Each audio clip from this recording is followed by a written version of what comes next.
ची सर्वात मोठी बातमी समोर येते। सुप्रिया सुळे यांच्यावरती सुनेत्रा पवार यांचं कर्ज आहे।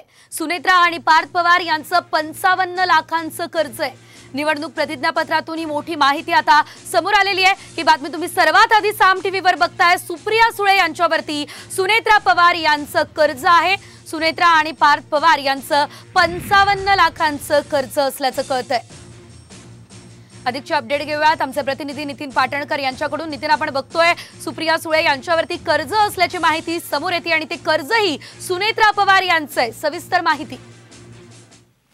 सुप्रिया सुळे यांनी आज 2024च्या लोकसभा निवडणुकीसाठी उमेदवारी अर्ज भरलेला आहे आणि त्या अर्जामध्ये त्यांनी जी माहिती दिलेली आहे, अफिडेव्हिट दिलेलं आहे, त्यामधून ही माहिती समोर आलेली आहे।